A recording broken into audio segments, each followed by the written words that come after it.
रामायण में वर्णित है कि बाली ने तपस्या करके यह वरदान प्राप्त किया था कि जो कोई भी उसके पास आएगा और उसके साथ कई कठिन युद्ध करेगा, वह अपनी आधी शक्ति खो देगा।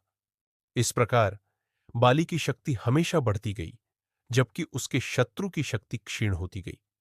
यही कारण था कि जब भी उसका शत्रु सुग्रीव उससे युद्ध करता, सुग्रीव हमेशा पराजित होता।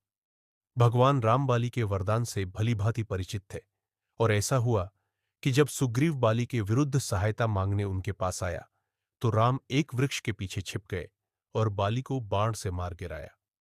मरते समय बाली ने राम से कहा, मैं आपके प्रति किए गए किसी भी अपराध के लिए पूर्णतः निर्दोष हूं, और मैंने आपको कभी कोई हानि नहीं पहुंचाई है। इसलिए हे प्रभु राम, आपको अपने अगले जन्म में इस कर्म का फल भोगना होगा।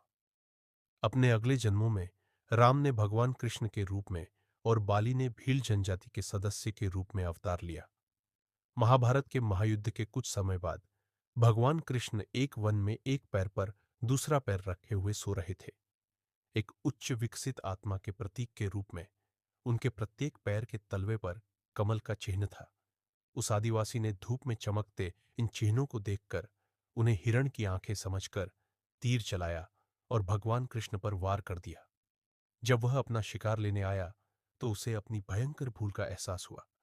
उसने हाथ जोड़कर मरते हुए कृष्ण से क्षमा याचना की। कृष्ण ने उसे अपने पिछले जन्मों की घटना के बारे में बताया और समझाया कि जो कुछ हुआ था वह अवश्यंभावी था। उसका कोई दोष नहीं था, लेकिन उसे अपने कर्मों का अरण चुकाना था। कर्म का नियम अटल और अनुल्लंघनीय है।